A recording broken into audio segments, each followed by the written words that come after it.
ولو ترک ثلاث بنات ابنن دا اوس یو مسله بیانوي او دې کې د نوسیو حالات دي او د کړوسیو او د کودیو او د پردیو. هلکه پې پوه شئ، یو نوسی د نوسي نه یو زوی ورپسې نوسی دی، ورپسې کړوسی دی، ورپسې کودی دی، ورپسې د خر بچی دی. دې نه خوا بل څه نشته که نه. نو ګورئ د نوسیو د دې مختلفو نوسیو حالات بیانوي، که په یوه درجه دي، که په دوو دي، که په دریو دي او که په څلورو دي، د دې ټولو حال بیانوي. دې مسلې ته مسله د تشبیب وایي. تشبیب په اشعارو کې هغو شعرونو ته وایي چې په هغې کې شاعر یو مقصد یو قصیده ذکر کوي او په هغې قصیده کې یو مقصدي خبرې کوي، خپل حال ذکر کوي یا د معاشرې تصویر خلکو ته پیش کوي یا خپل مظلومیت خلکو ته بیانوي. په مخکې نه یو څو شعرونه کې د ښځو ذکر وکړي، مقصد یې پکې دی چې دا ځوانان متوجه شي، ځکه کومو اشعارو کې چې د جینکو د ښځو ذکر وي نو ځوانان متوجه کېږي، د دې نورو له بمو غوږ ونیسي. او که د اول نه دې په شعر کې ورته مسلې شروع کړي د قبر او د آخرت، نو بیا څوک غوږ نیسي. تشبیب مو پېژانده؟ تشبیب ذکر د نساو ته وایي په اشعارو کې، د دې دپاره چې ځوانان د شعر اورېدلو ته متوجه شي. هلکه پې پوه شي. کله کله مطلقې د ښځو ذکر کولو ته هم تشبیب وایي. هلکه پې پوه شي. دې مسله کې ټولې ښځې ذکر دي، نوسیو حالات دی پکې، ځکه دې ته مسله د تشبیب وایي. تشبیب. هلکه پې پوه شوئ.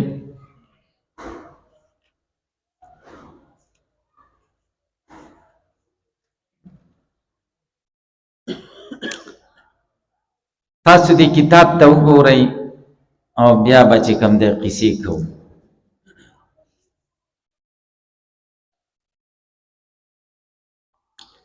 ولو ترک ثلاث بنات ابنن، که سړی مړ شي او پرېږدي درې لوریانې د زامنو درې لوریانې پرېږدي، خو بعضهن اسفل من بعض، بعضې ټیټې د بعضو نورو.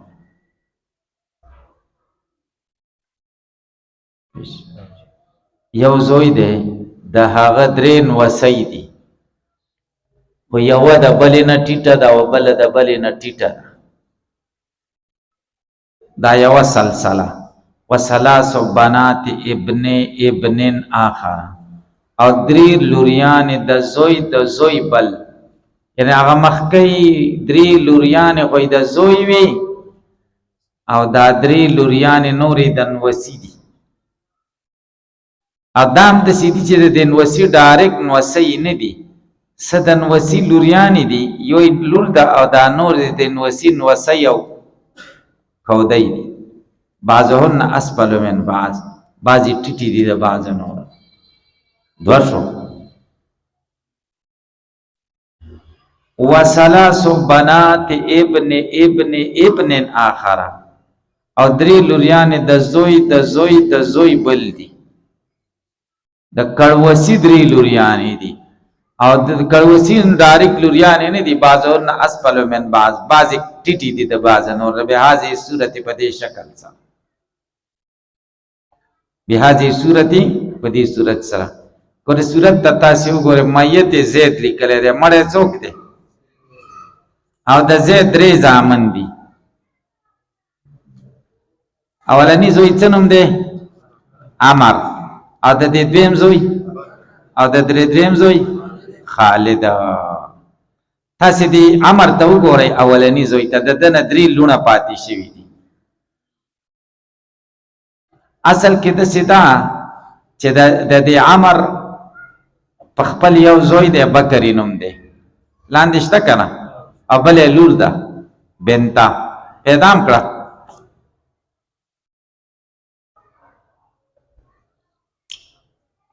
بیا داسې چلو شو چې د دې بکر یو زوی دی ابن ته لاندې لیکلی دی او بل یې لور ده دا بنتا دا لاندې چې تیا لوستا لیکل شوی دی پیدا م کړه که او د دې بل ابن چې کوم دی د دې بکر د ابن نه لاندې به صرف یوه بنته پاتې شي هلکه پې پوهېږئ نو د زید د اولني زوی چې عمر دی لاندې درې نوسۍ پاتې شوي هلکه څو نوسۍ دي خو بعضهن اسفل من بعض بعضې اسفلي دي د بعضې نه دا اوله بنته چې دا د زید ډایرک نوسۍ ده دا دویمه بنتۍ د زوی نوسۍ ده او دا دریمه بنتۍ د نوسي چې بکر دی د هغه نوسۍ هلکه پې پوه شئ د دویم فریق ته راشئ د زید د دویم زوی بکر ته د بکر نه زوی پاتې دی څوک دې پاتې دي ابن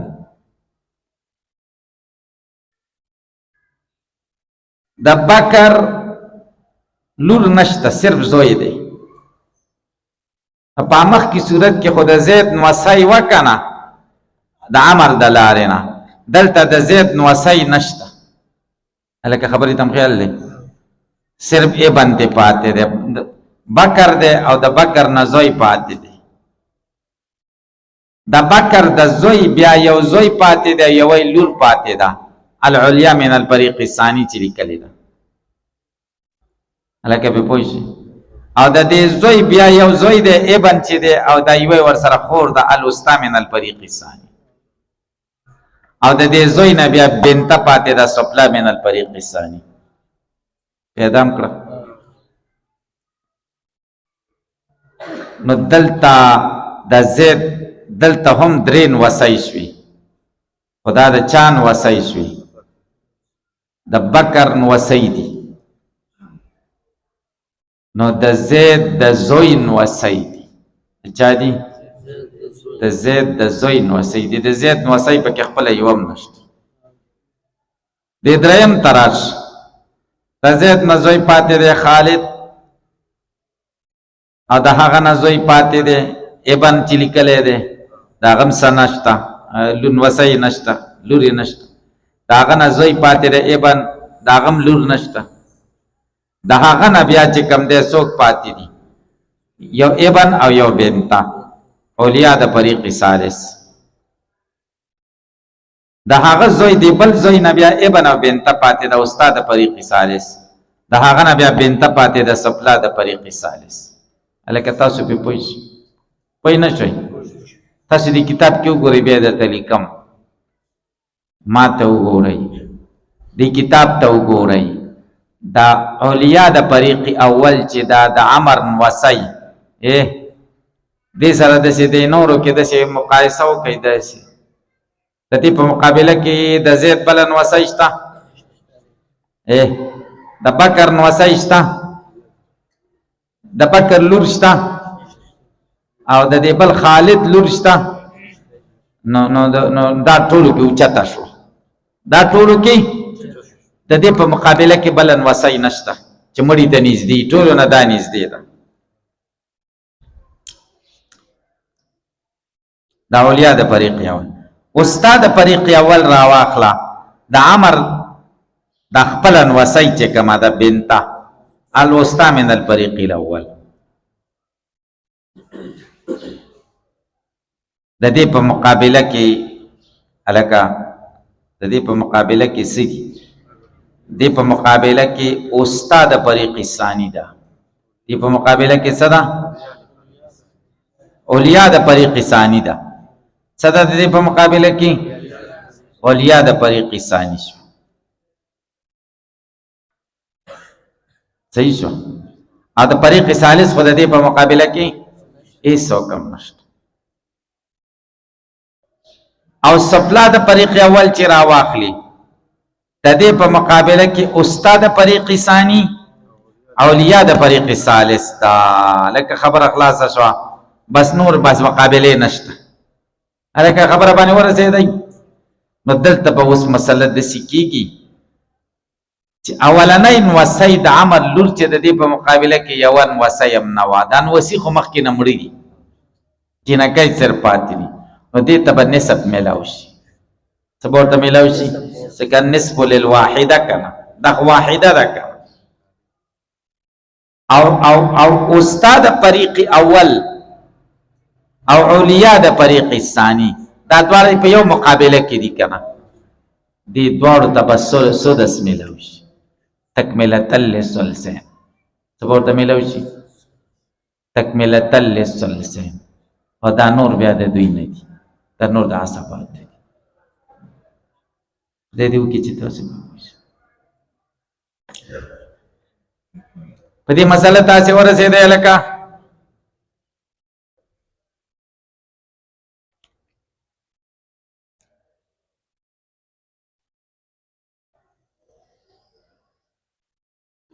زید مرش درې زامن ته پاتې شو یو نوم څوک دی دویم څوک دی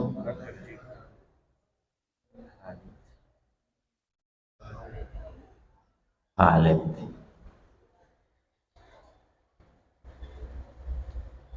د بکر نه څه پاتې شو زوی پاتې شو او یو ورته خور پاتې شو د بکر نه څه پاتې شو یو لور ده د عمر نه څه پاتې شو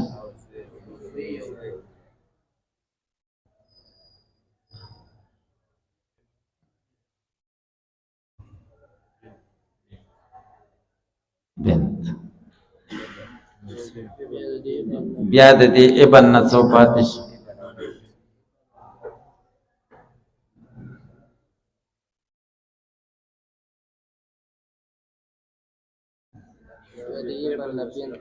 بیا د دې ابن نه دلته بنت پاتې شو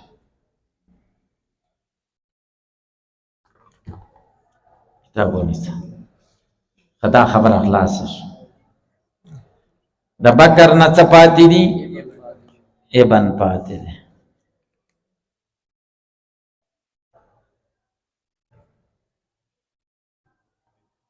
بنت نشته بیا د دینه چې کم دی د دینه دلته ابن او بنت پاتې شو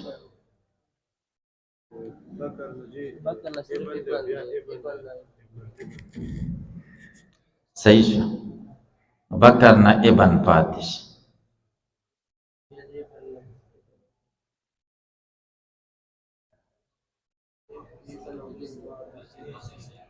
نه دا صحیح دی که نه الله بندګانو خو د دې په مقابله کې څوک نشته او د دې په مقابله کې خو شته که نه تاسو ولې ما خطا کوئ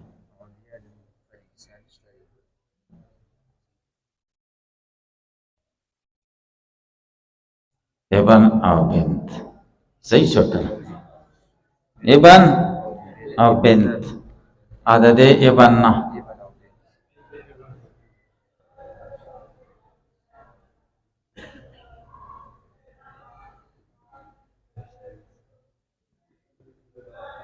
او د دې ابن نه بنت ټیک شو که نه ښه د دې خالد نه څه پاتې دي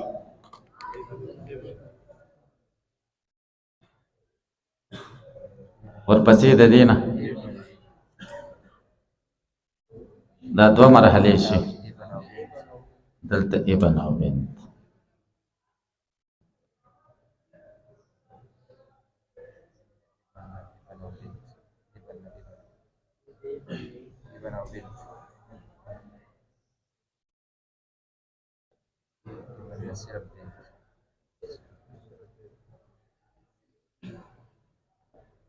دا خو ټولو نه ښکته شو دا ورپسې ښکته ده دا ورپسې ښکته ده یره که د دې نسب کیږي د دې څه کیږي نسب یې ولې کیږي ځکه د دې او دا چې کومه ده د دې نه دا نږدې ده ځکه د دې په منځ کې یو واسطه ده او د دې په منځ کې دوه واسطې دي او د دې نه هم نږدې ده د دې او د دې نه هم نږدې ده او د دې او د دې نه هم نږدې ده او د دې نورو نه خو خود نږدې ده نو دا وسی مسی نشته نو مثلا یو تی پلار پاتې دی او یو تی بنته پاتې ده نو مسله به د شپږو نه وکړي نسب په دې له ورکړي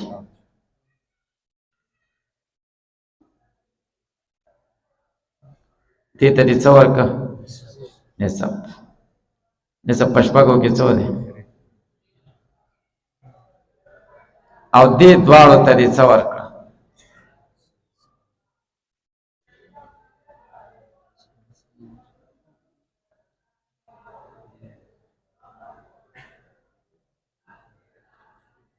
دې دواړو ته دې سدس ورکړه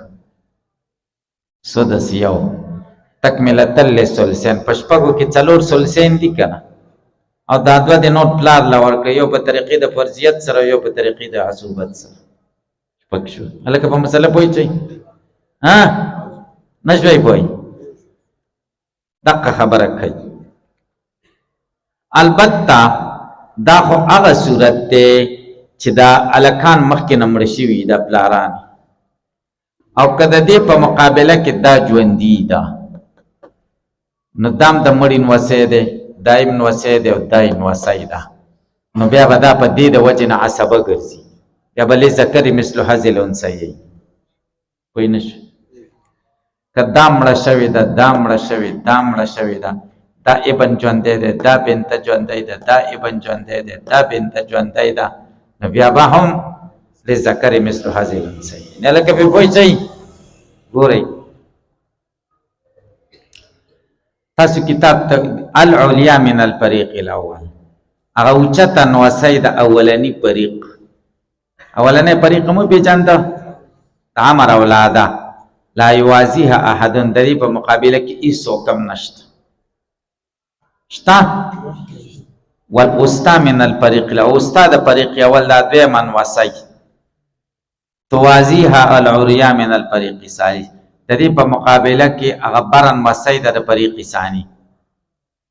او سفلا د فریق اول چې کومه ده توازیها الوسطی من الفریق الثانی د دې په مقابله کې وسطی د فریق ثانی ده او علیا د فریق ثالث ده هلکه پرې پوهېږئ والسفلا من فریق ثانی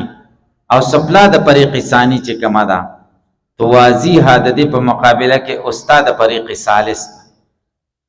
او سفلا د فریق ثالث چې کومه ده د فریق ثالث د ټول نه ټیټه لا یوازیها احد د دې په مقابله کې هېڅوک هم نشته هلکه خدای دې وکړي چې تاسو پرې پوه شئ اذا عرفت هذا چې کله دې دا خبره وپېژندله